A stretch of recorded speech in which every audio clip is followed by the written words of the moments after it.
responsibility niya. Is simply go on. Tignan po yung mga trabaho, yung bulaklak na well tended, bloom to make people happy. Eh, buhay ni Pastor yan. It's not even a hobby or a habit for him. It's his life. It is his essence ng pagkatao niya. So, inaalagaan ko lang. Kung wala siya dito, it's his life. At magkaroon siya ng problema, it is his essence ng pagkatao.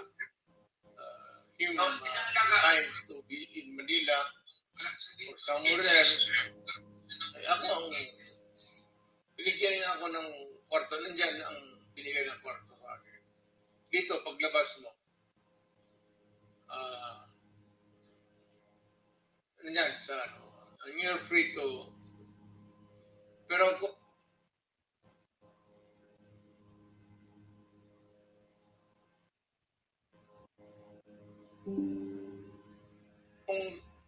wala na bang multo dito kasi takot kay Pastor eh.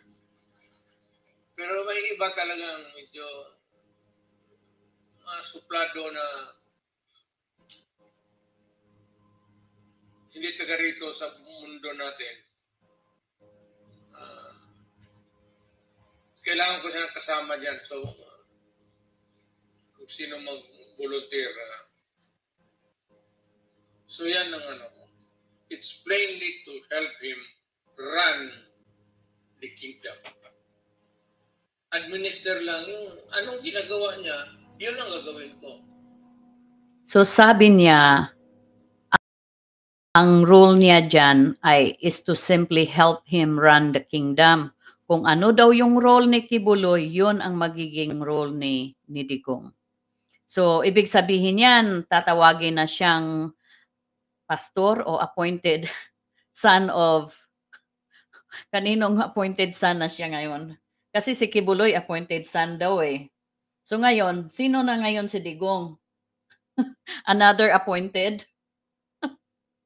Okay, let's continue. What is the most important task there is to see to it that the kingdom properties and lahat ng mga whatever real or personal properties ng kingdom are preserved and taken care of. Yun lang. Tulong ko lang sa kaibigan ko. Tulong ko lang sa kingdom of Jesus Christ.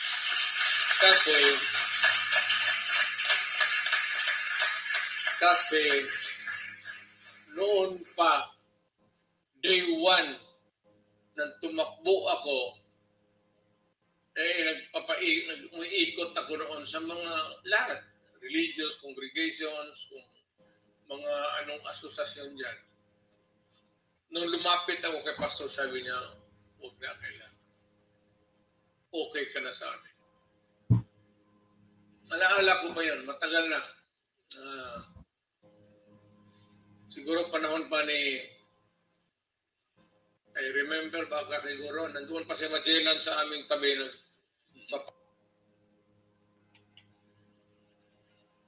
Pero, sabi ko sa inyo, utang na loob, importante yan. Pag ang tao hindi marunong bayad ng utang na loob niya, hindi hiningi yan eh. Yung bayad, hindi hiningi. In a lifetime, yung utang na loob, babayaran mo. But if the opportunity is not there for you to repay a debt of gratitude, seize the moment. Pero it might not come sa buhay na ito. So, salamat po talaga. Napakalaking bagay po yan. So, utang na loob ang mensahe nila. So, utang na loob, parang kino-convince nila ang ibang mga leaders natin na magkaroon na tumanaw din ng utang na loob para tulungan si Mang Kanor. So yan ang aking interpretation ng mga sinabi ni Digong. Maliban na siya ang gagawa sa mga responsibilidad ni Mang Kanor ay dahil sa utang na loob. So interesting. So now let's see kung ano ang let's both hear kung ano ang sinabi ni Mang Kanor, no? Sandali. I will share my other screen. So ito. May follow-up questions po yung aking mga. May mga vloggers silang kasama. Nag-meeting sila sa Tamad.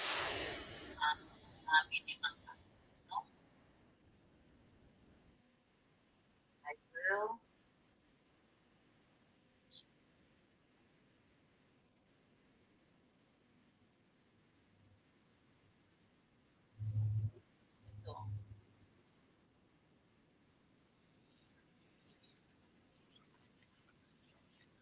mga vloggers silang kasama. Nag-meeting sila sa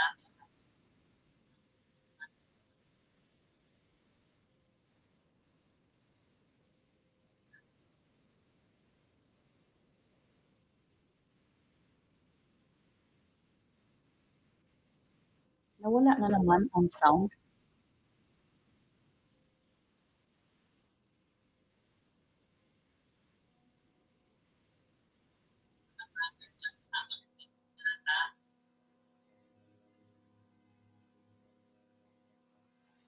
Nakaka-bad trip itong ating system.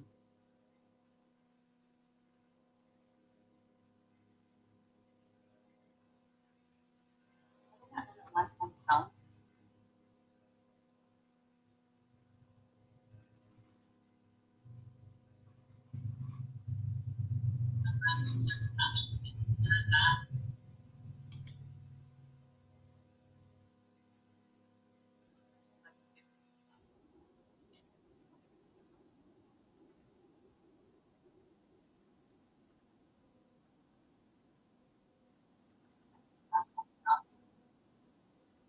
Naririnig nyo guys ang sound?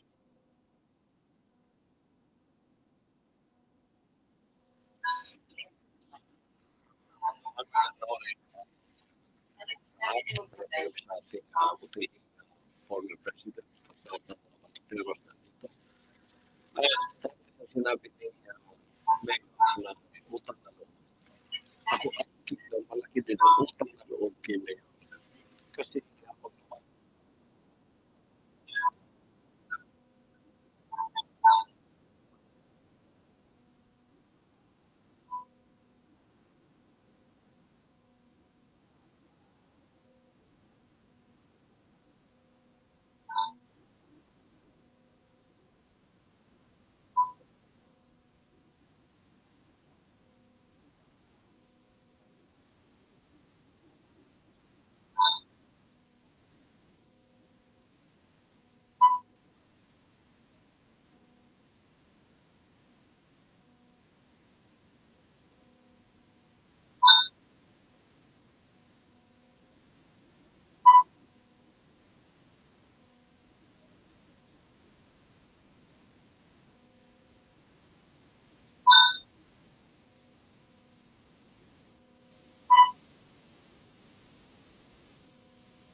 No sound?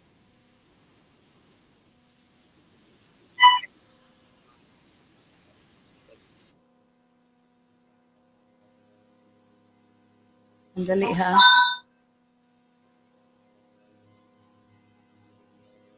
Bakit kaya ito walang sound?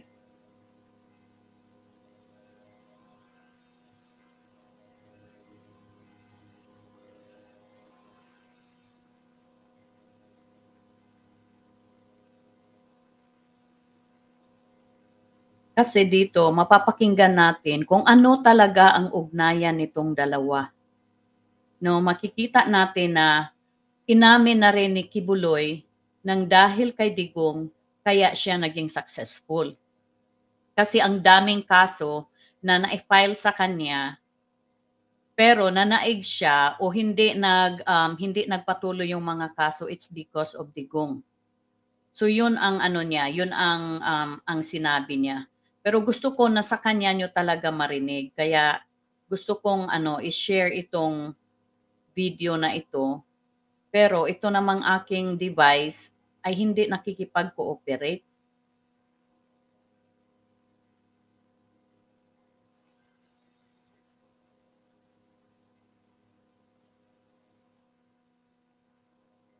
Bakit kaya ganito?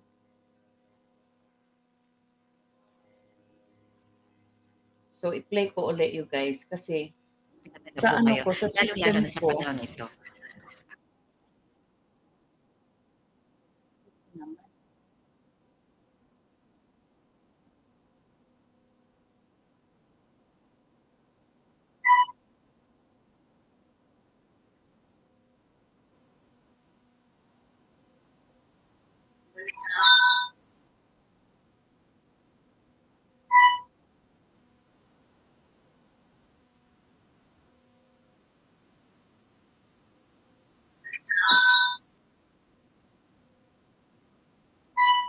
Wala pa rin akong naririnig.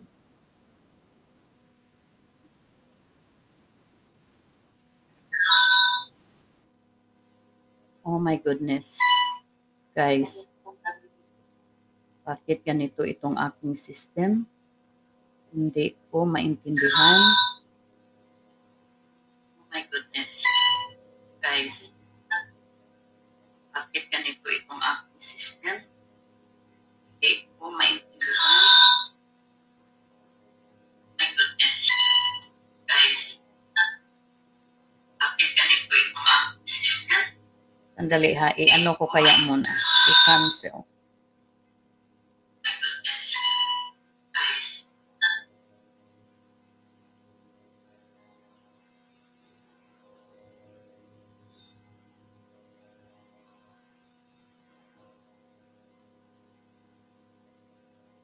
Alright, so try natin ulit.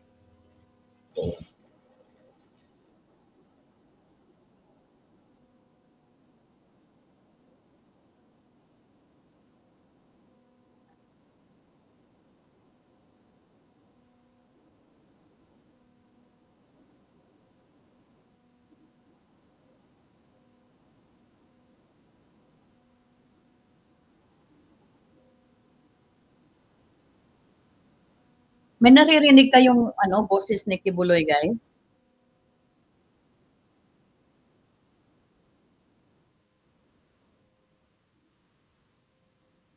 May naririnig kayong boses ni Kibuloy, guys?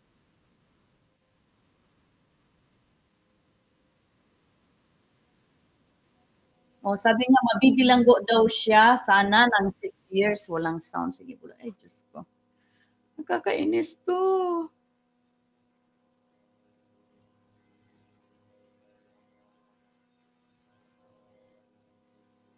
Nakakainis itong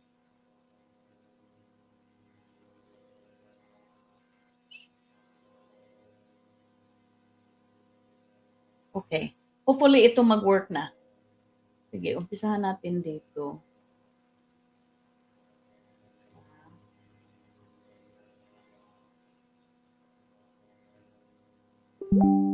If ever meron, feel free lang po.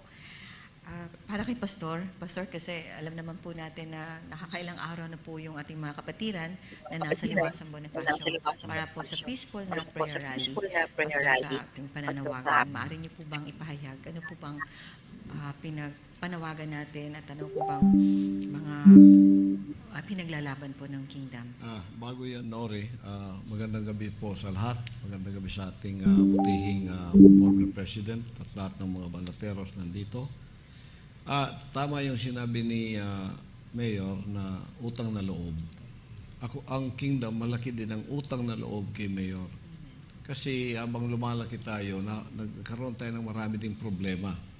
Unang-una itong property na to, which is 30 hectares, sa panahon ni ERAP, this is supposed to be sequestered by the government for the airport. Itong buo.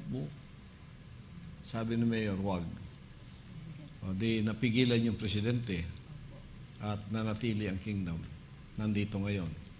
Yung pangalawa, yung Prayer Mountain, nagkaroon din tayo ng problema doon about conversion.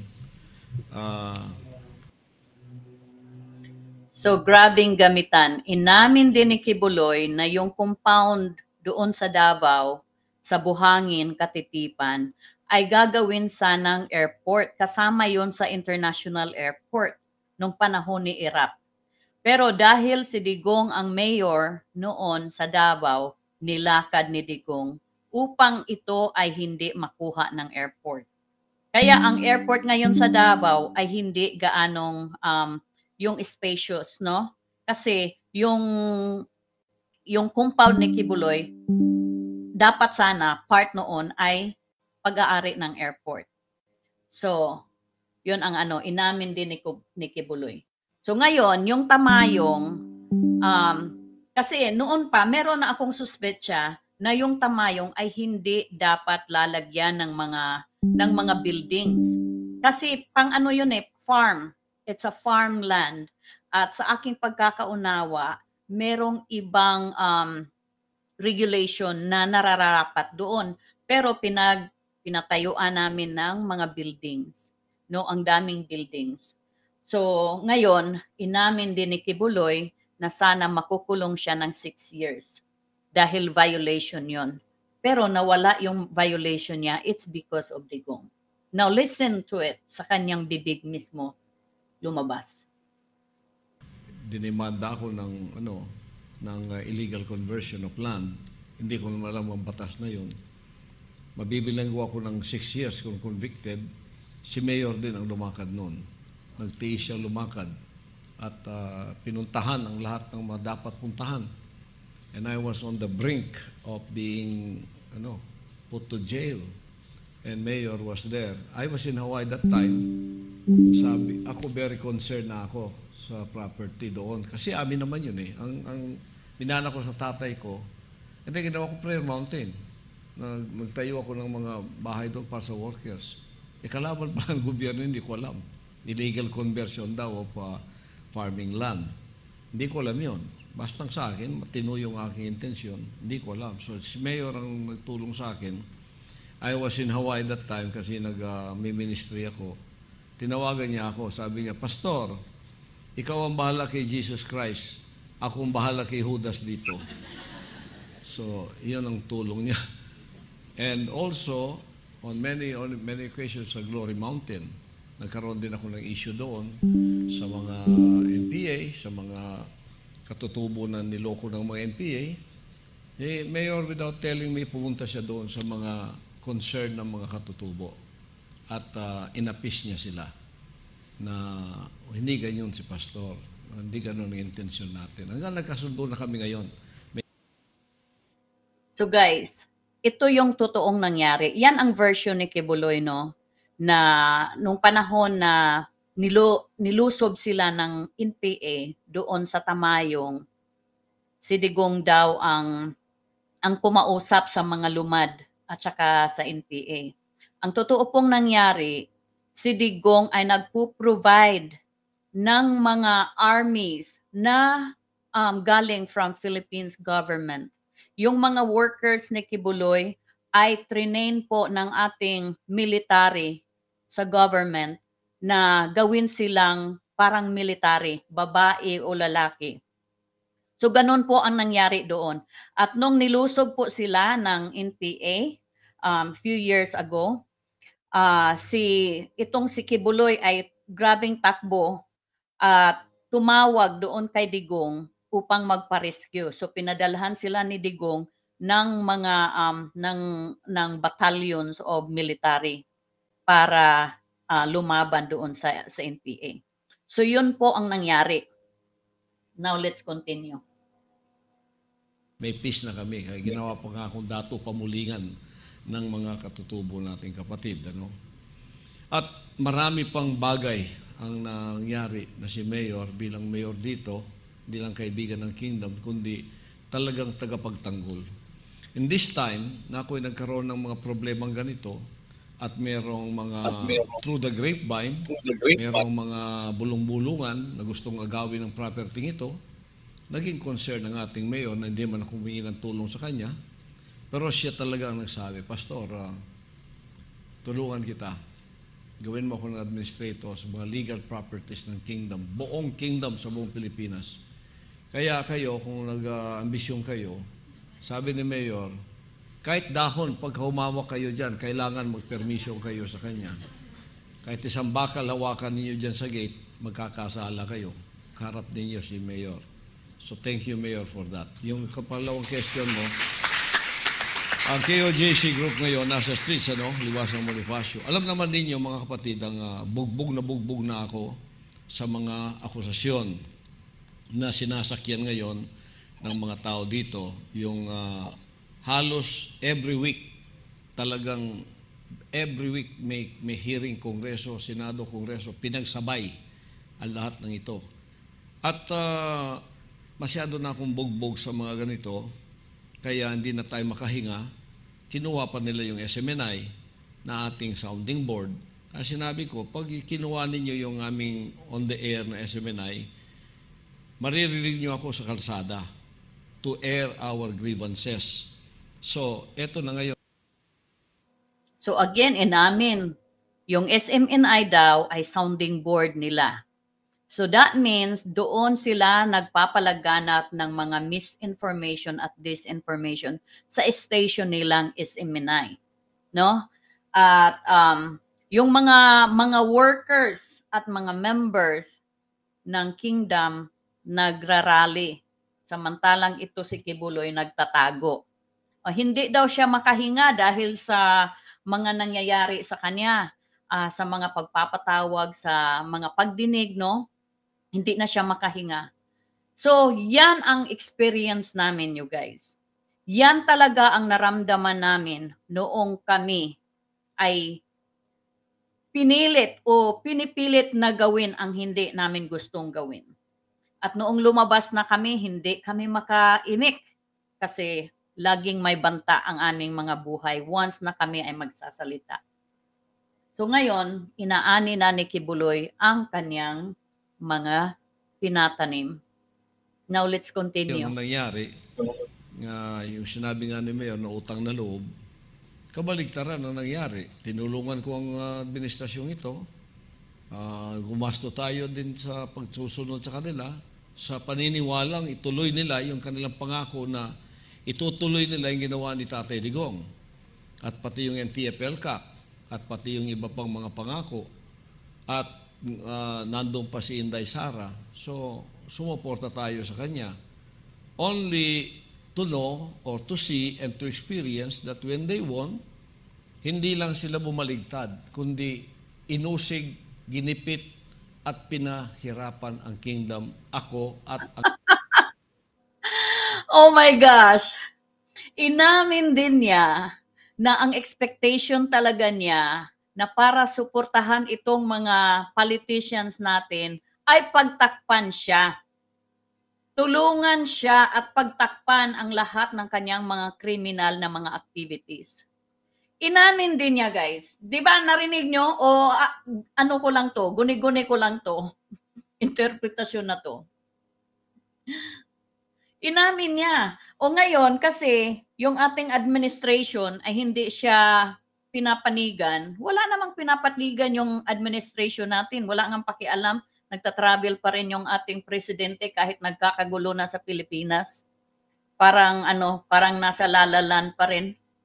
No? So, pero ang biniblame ni Mang Kanor ay yung ating administration kung ano man ang pinagdadaanan niya ngayon.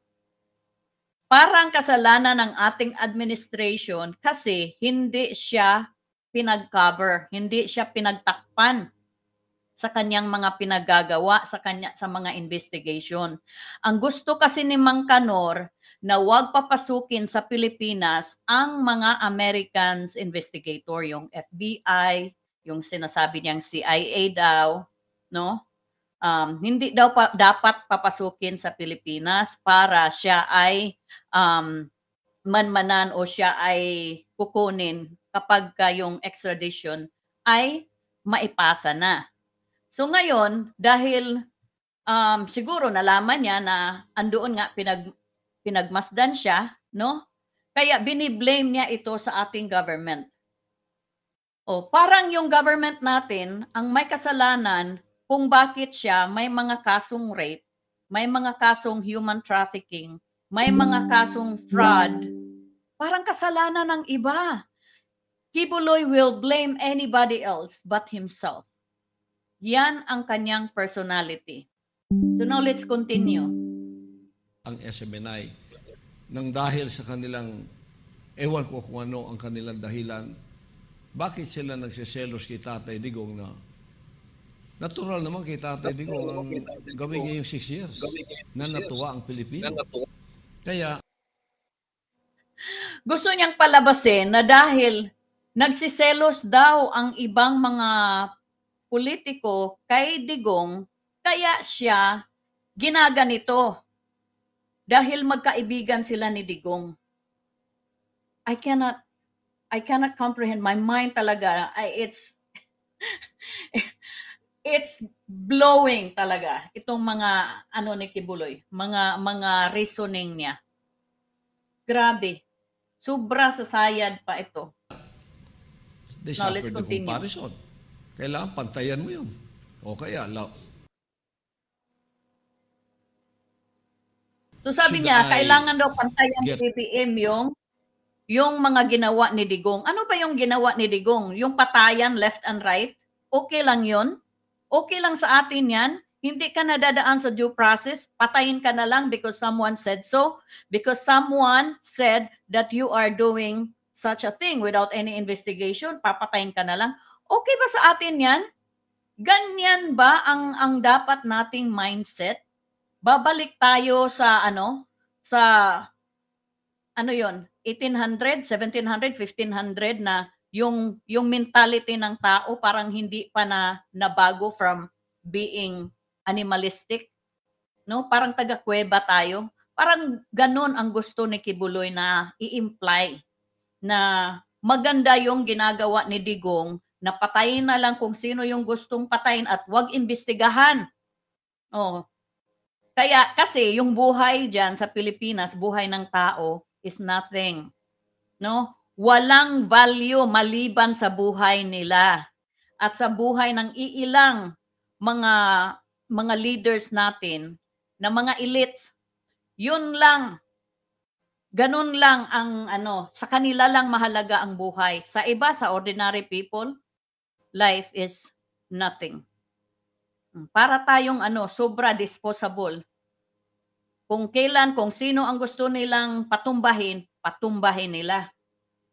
So ganun ang nila, ang kanilang ugnayan at ang kanilang mindset. Doon sila talaga nagkakatugma masyado. Now let's continue.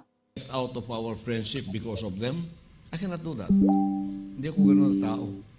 Pero bakit ginawa nilang malisya ang aming pagkakaibigan sa Tatay Digong?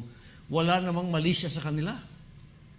In fact, ibinigay nga Tatay Digong lahat sa kanila yung kapangyarihan.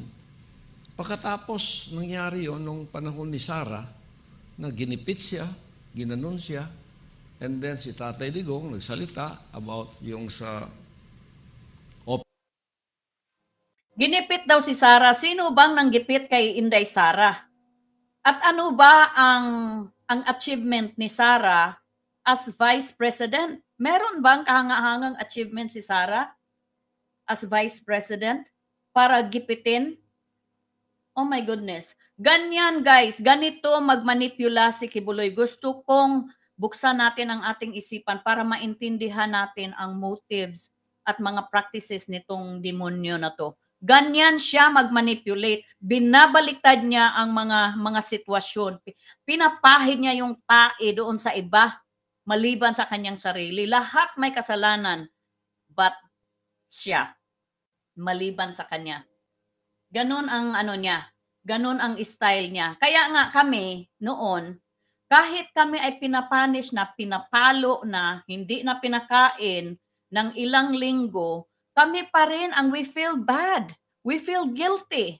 Kasi sinasabi ni Kibuloy sa amin, hindi kami karapat-dapat sa pag-ibig ng Ama. Siya lang daw sa amin na binigay niya sa amin kaya kami nakapag-survive. At yung grasya na yon sa Kanya pinadadaan. Ganyan ang aming ganyan ang nangyari sa amin. Kaya kahit anong gagawin namin na to take action, parang na-feel guilty kami na kami ang may kasalanan kung bakit we feel the way we feel. Ganyan ang ni Kibuloy, ganyan ang style niya. Binabaliktad ang lahat ng bagay. Kung kani-kanino biniblame. Ngayon, biniblame kay BBM, biniblame kay Senator Risa Hontiveros itong nangyayari sa kanya. Biniblame dito sa government sa Amerika kasi inimbestagahan siya. Lahat may kasalanan maliban sa sarili niya. Pero siya ang nagpasasa. Siya ang nag-enjoy sa bawat ginawa niya sa ating mga kababaihan at mga kabataan. Pero wala siyang kasalanan. Inosente siya. Hindi nga lang siya nagpapakita sa mga pagdinig. Pero inosente siya. Hindi daw siya takot. Pero nagtatago lang siya. Di ba? Tingnan nyo kung ano yung sinasabi ni Kibuloy. Ang opposite noon ang isipin natin ang totoo. Kasi ganon ang style niya ng mga manipulator. Ganyan ang mga demonyo. So now let's continue. Open the books. Ayun na. Nagpasimula na yung panggigipit sa SMNI sa akin at inawala yung issue na yon. So nandito tayo sa streets ngayon to air our grievances about what the government is doing. Peaceful assembly. To tell everybody na merong mga grievances sa gobyerno, hindi naman nangyari ito sa panahon ni Tatay Digong eh. Ilang administrasyon na ang lumipas. I am now about 74 years old. Never. Wow, hindi daw ito nangyari sa panahon ni Digong. Which is true naman, hindi nangyari na inimbestigahan siya. Hindi nangyari na tinignan ang bawat galaw niya at ang bawat practices niyang pang-aabuso sa mga tao at sa mga kabataan natin. Kasi pareho silang abusado. Pareho magkabaro sila. Kaya pinapalawak yung mga ginagawa niya, hindi siya pakialaman. Ngayon, iba na. The ball is in the other side of the court. Kaya siya nagagalit. Never had this thing happen to the kingdom and us. Never sa panahon ni Tatay Digong na tumulong parang kingdom lumagong ganito. Tinulungan ako. Eto, inaasahan ko, presidente ko, tutulungan ako. Kasi tumulong din naman ako sa kanya. At sa kanila. At wala kaming masamang intensyon sa kanila. Ang nakita natin, ang kasamaan ang ating tinanggap. Taliwas sa gusto nating makita sa kanila na pamumuno, eto na ngayon ang nangyayari. At hindi lang ako, kundi ang buong bansang Pilipinas, lalo na itong PI na to, itong Chatsa, itong konstitusyon na gusto nilang buksan. Pagkatapos, pag binuksan yan, hindi lang yung economic provision yan. You open the Pandora's box. Lahat na yan, pwede nang palitan. Term extension, everything is there. And Tatay Digong can say more. Pati yung Chatcha na ginagawa, biniblame pa niya as if na yun ang dahilan kung bakit siya iniimbestigahan o yun ang motibo ng mga namumuno sa atin na siya ay imbestigahan at gusto nilang manatili sa posisyon forever. Tingnan mo itong More on that. Mentality itong mga style nila. Tumutulong ako sa gobyerno. Ang adhikain namin sa SMNI at ako at sa Kingdom, nation building. Tingnan niyo yung aming humanitarian projects. Hindi na kami nutusan ng gobyerno niyan. Pero tumutulong kami sa mga kababayan nating nasalanta. Because pobreng-pobre sila. And let's talk about the humanitarian project ni Kibuloy na sinasabi niya tumutulong siya.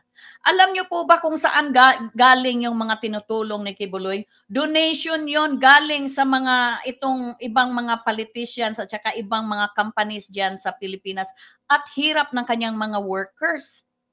Pero bahagya lang yung mga binibigay niya doon sa mga kunyari, mga ano niya, mga pagtulong niya sa mga sakuna. No. Kung ikaw ba ay tumutulong, is that mean na ano ka, dapat exempted ka pagdating sa mga investigation ng mga criminality mo? Kasi you can be the most giver person. But in the other side of your life, you are the most corrupt and you are the killer. You are the taker of life. So dapat ba wag na lang imbestigahan? Kasi meron ka namang ginagawang nation building, kung ano-ano pa yung mga claim mo. Dapat wag nang tingnan kung ano talaga ang totoong practices mo dahil ikaw ay gumawa ng XYZ. It's because you are doing ABC. Forget about the XYZ na mga pinagagawa mo. Ganun ba? So, tingnan niyo itong manipulator na ito. Ganyan siya, guys. Ganyan siya mag-manipulate ng tao. Ganito, gusto niya kasi na makakuha ng simpatiya galing sa public. Kasi ang goal nila ay pataubin ang administration. Tanggalin dyan si Marcos para si Sara Duterte ang papalit. At itong si Kibuloy at si Digong ay magkakaroon ng proteksyon. Hindi sila maimbestigahan, hindi sila makuha, hindi sila mapaharap sa mga consequences sa kanilang mga ginagawa. Ganyan ang style nila. That's their motive. That's why they are doing what they are doing. At alam nyo yung mga nagrarally dyan sa Manila, galing sa Payatas yung iba galing sa mga squatter areas dyan sa Manila. Pero kahit pa may mga base sila na dinadala yung mga participants nila. Tingnan mo kung iilan lang. O yan ba ang may millions? May 6 millions na mga members? Asan? At yan ba ang leader na inuutusan mo, yung grupo mo na mag-rally for you? But then for the meantime, ikaw ay nagtatago, naka-aircon. Samantalang sila nakabilad sa init. Sa init ng araw, ulan, and any kinds of the environment, no? Mga factors, sila ang humaharap. Pero ikaw, kasi hari ka, boss ka, nagtatago ka. Ganyan ba ang leadership natin? If you are a good leader, you should be the first to fight for your people. Hindi ka baliktaran. O tingnan nyo, super baliktad ang ginagawa ni Kibuloy. Kasi wala siyang bayag. Ang demonyong walang bayag. Now let's continue. I know how they feel because I was there before. Social volcano yan pag di mo natulungan eh. Ngayon, tumutulong tayo, pinagdudahan pa tayo na linalampasan pa daw natin ng gobyerno o baka daw gusto akong tumakbo. Ginawa ko yan. 2005 pa ginagawa na namin yan. Sino mga administrasyon? Bilang pag-ibig natin sa ating kapwa Pilipinong naghihikahos. Kabaligtaran po ang nangyari ngayon. Ginigipit ako, every week merong summon, merong go to Congress, go to Senate, go to Congress, hanggang sa may mga false witnesses na lumitaw. Ang lahat ginagawa. Imagine, ginigipit siya at mga false witnesses lumilitaw. Pero siya ang hindi nagpapakita. Kung kami ay mga false witnesses, bakit hindi siya nagpakita kung totoo siya? Diba? If you are a good resource at kami ay mga false witnesses, dapat nagpakita ka at harapin mo lang kami.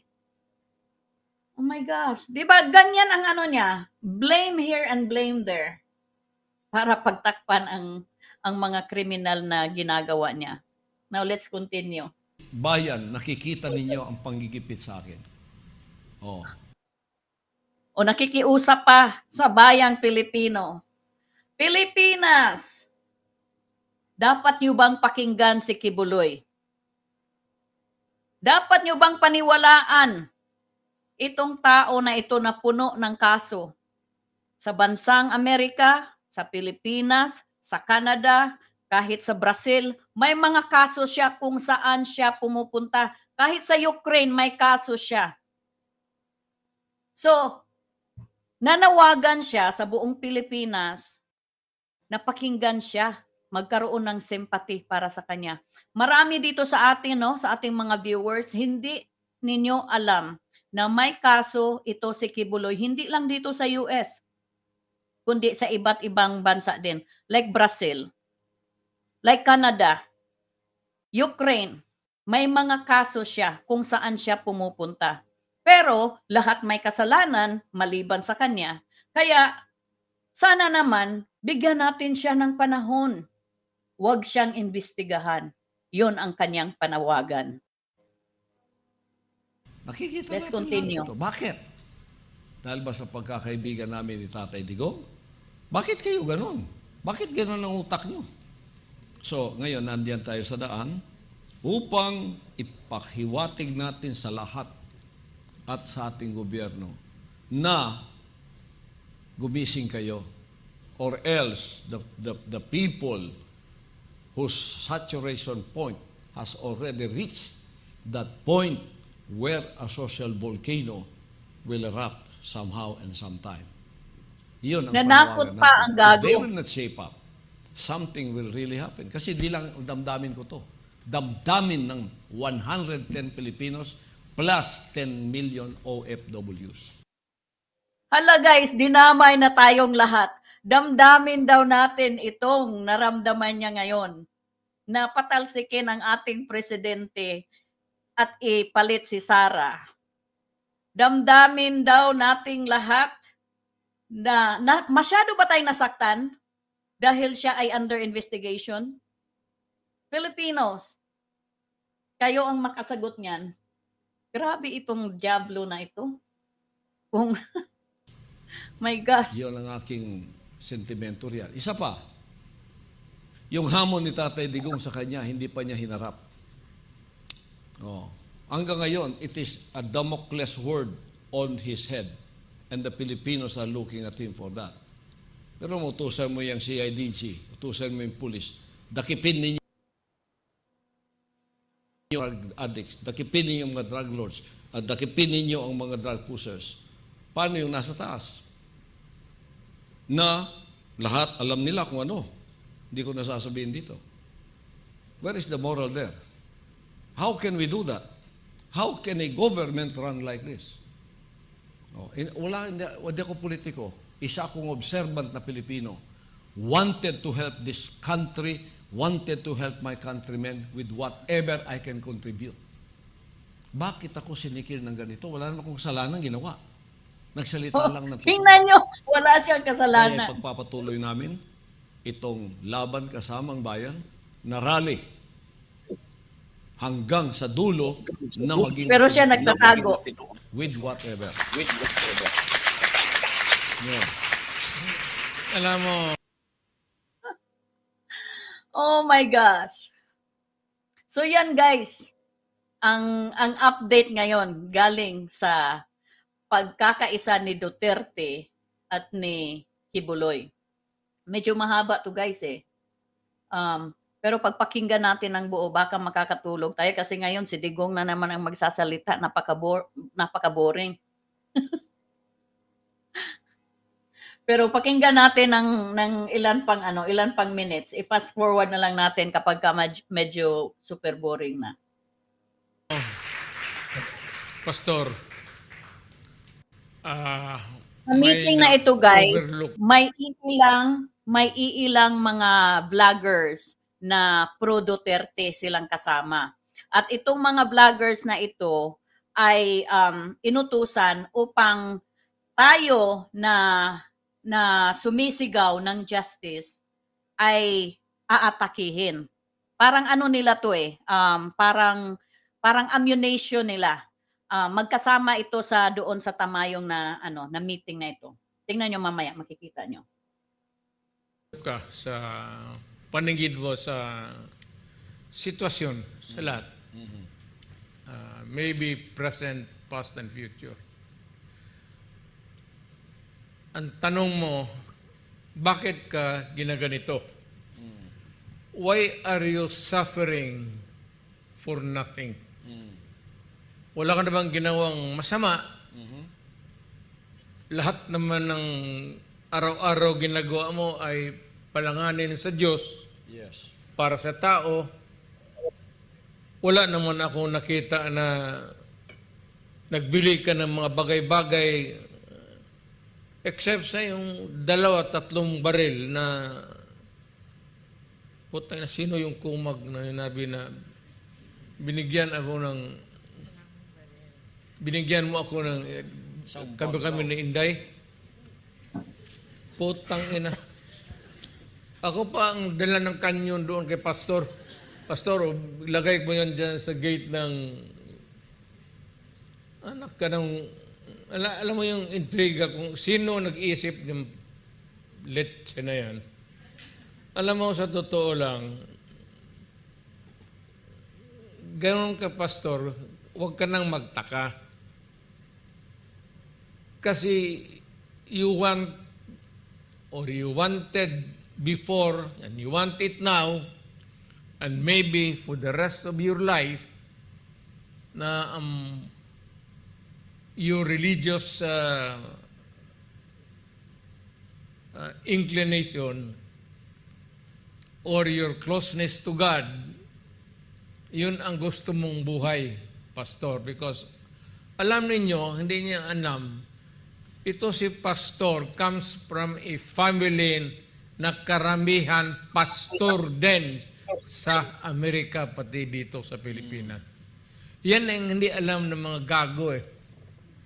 Akala nila nagpapastor-pastor lang ito para to make money and everything. Hoy, mga ulol. Ang kapatid nito, pastor yung patay na. Bishop. He comes from a religious clan. All of us. Hindi nga Roman Catholic, hindi nga Protestant. Basta nakatutok sa Panginoong Diyos. Yan sila. Ngayon ito si Pastor sumubra. He really wants to sacrifice for his people and for his country. And he's ready for anything. Gusto kaya sa Jesus Christ eh. Kaya ina-overlook, Pastor, na balang araw talagang ipapako ka sa krus kagaya ni Jesucristo. Ngayon na yan. So, well, not literally, wala na yan eh. But the things that you are undergoing now, experiencing, would indicate, would tell you that to reach a certain goal, it could be material, it could be spiritual, you have to, there are so many things that you have to worry about and go through. Ganun ang buhay. Ganun ang buhay, Pastor. Kaya huwag ka na lang magtaka kung bakit ganun. Yung iba, inggit. Pero itong sasabihin ko lang sa gobyerno, hindi ako nakikialam eh. Hindi ako until ngayon lang. Ngayong gabi lang. Hindi ako nakikialam. Matagal na akong in-appoint mo administrator. Wala namang about properties. Hindi naman nila question. Nungaling din Kasi ito si kung Digong, property, you have to deal with me. Yung mga taga-gobyerno, if you want to ask anything or want to know anything about the properties of the congregation, you have to deal with me. Not because I want to be an actor in front of you, in front of the people, but because Pastor has to have a reprieve sa time to deal with the problems that the kingdom is facing now. It's not really his problem. Walang personalan yan. So, yan lang masabi ko. Itong gobyerno na ito, once and for all, make a stand. Ano ang kasalanan ni pastor? At ano ang pagkukulang ng kingdom? State it in one pronouncement para magkaintindihan tayo. Ngayon, kung pati ako isasali ninyo, ay anak ka ng Diyan, well, hindi ako magyabang. Pero ang mundo't umiikot, ha? Umiikot.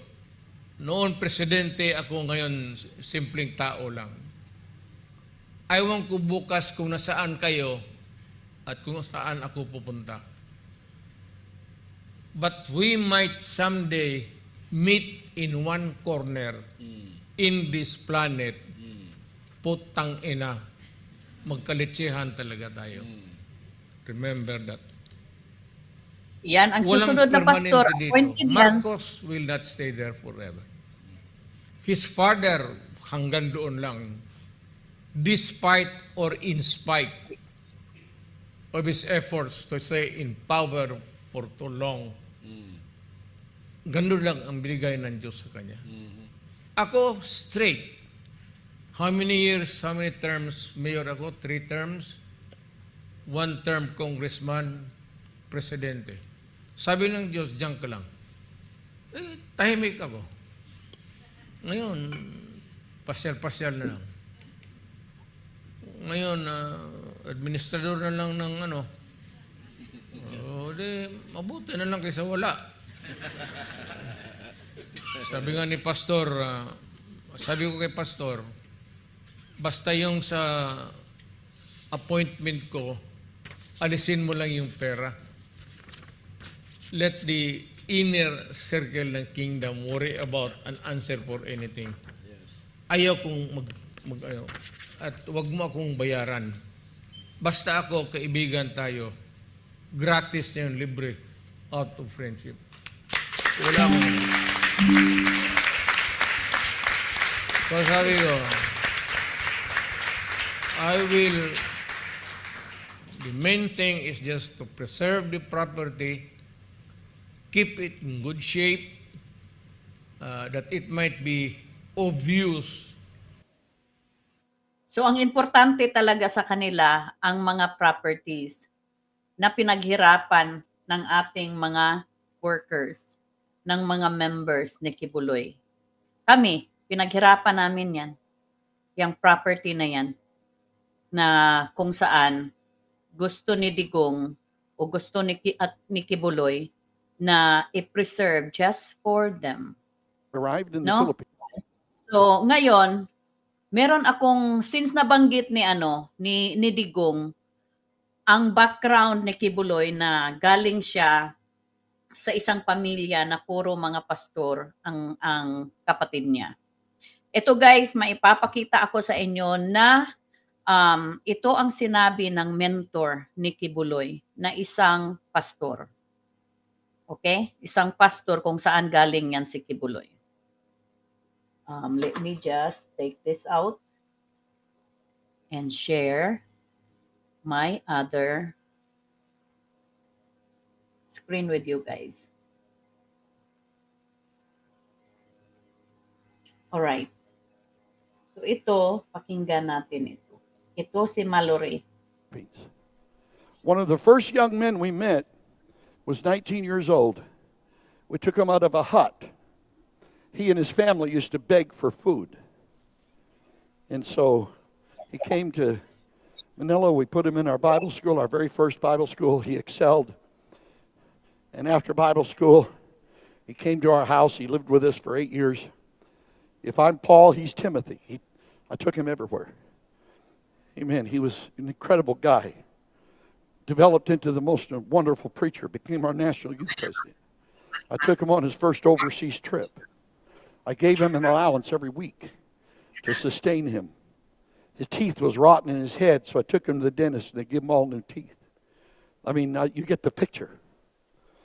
Amen. But he Somewhere along the line, he got tripped up and he went and became his own deal, left our organization, formed his own, became something he really isn't, but he started to lift himself up.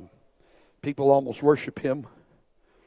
And over a period of years, 30-some years, he went from a pauper, a beggar, to a multi-billionaire. He has 7 million followers that all pay tithes and offerings to him. He's taken a lot of that money and he's placed it in different kinds of businesses and foundations until he is like a kingmaker in the Philippines. He's a mover and a shaker. He owns vast portions of land. I can't just tell you, airplanes and helicopters and you just name it. One of the wealthiest people around. A poll just came out that he is the wealthiest, number one wealthiest religious leader on the planet.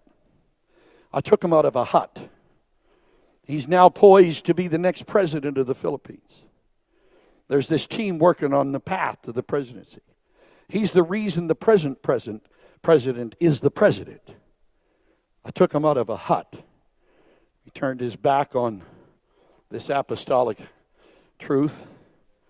And the very day that I walked out of the doctor's office in Salem, Oregon, and he told me that I have to take 6 months off at least, have to have these treatments.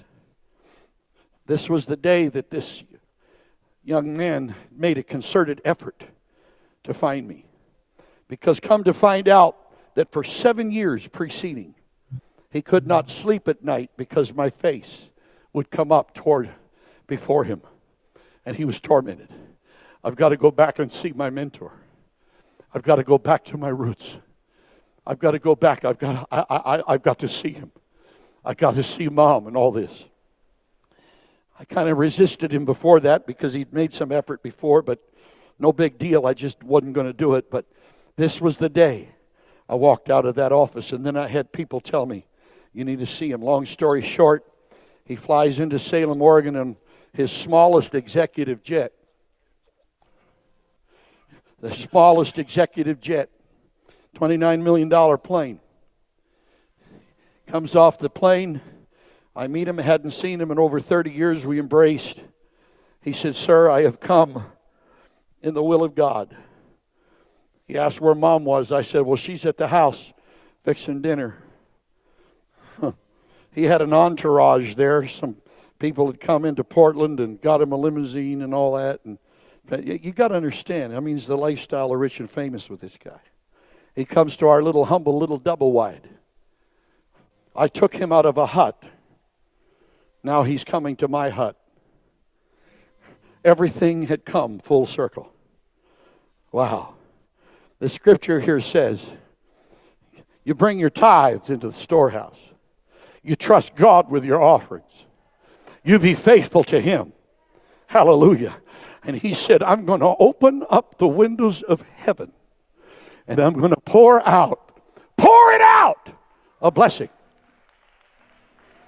That there's not even room enough to receive it.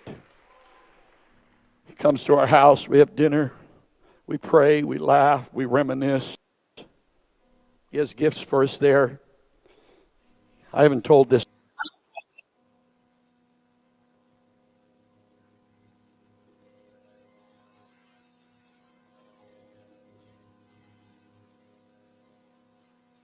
Oh, the audio is... I lost the audio again, guys. So, anyway, gusto ko lang ipakita yan dahil itong pastor na ito, si Pastor Mallory, ay inoferan din ni Kibuloy ng properties, ng sasakyan, but he declined. Because as servant of God, you don't need those things. God provided you with everything kapag tayo ay naglilingkod sa tunay na Diyos. But iba ang mindset ni Kibuloy. Kasi ang paglilingkod niya sa Diyos equals money. Or God is just a pretentious para magkaroon siya ng money. Gamitin ang mga tao na merong desire na maglingkod sa Diyos. So, yun ang buong message ng preaching na yon, at siya ay nanalangin na sana si Kibuloy ay babalik sa tunay na Diyos. At ito na nga, this is the process. No? But Kibuloy said, wala siyang kasalanan. He is innocent. No? At nakikipaglaban siya ngayon para sa justice. Pero saan siya nakikipaglaban? Doon sa bundok, nagtatago. Yung mga tao niya nasa kali. So ganyan ang leadership ni Kibuloy. Grabe talaga ang pambubudol. At ito naman si Digo ngayon, mambubudol na rin. No, imagine, papalitan niya si Kibuloy. So guys, salamat. Meron pa tayong susunod, no?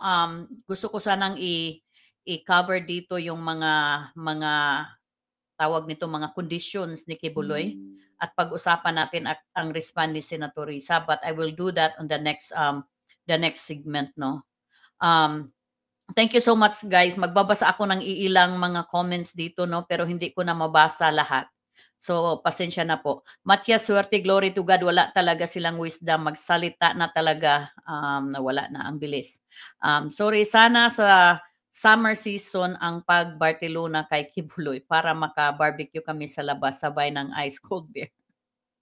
Lenny Bungat, yes, I am handpicked waving. Tama po, i-share sana yung video na yon. Thank you. George Labrado, okay, Matias Suerte, kaluoy sa ilang kalag. Luoy jud ang sitwasyon, ang mga members and workers ni Kibuloy, labi na ang mga workers na until now they've been, with Kibuloy for more than 30 years, 40 years, no? Tapos ngayon wala silang future. Talagang game talaga itong mga plano ni Kibuloy. Nothing but game, no? So salamat you guys. Alex Miranda, miss you po Ma'am Arlene. Salamat Alex. Please abangan ang susunod nating na vlog right after this one. Salamat guys, and sumobra na po tayo ng 5 minutes, no? So thank you so much for joining me here. Sana mag-join tayo sa next one para meron tayong magandang discussion. Pwede din natong pag-usapan itong mga napag-usapan dito kasi hindi naman natin na-digest lahat, no? So thank you so much, guys. Bye-bye for now and see you. God bless you and I love you, guys.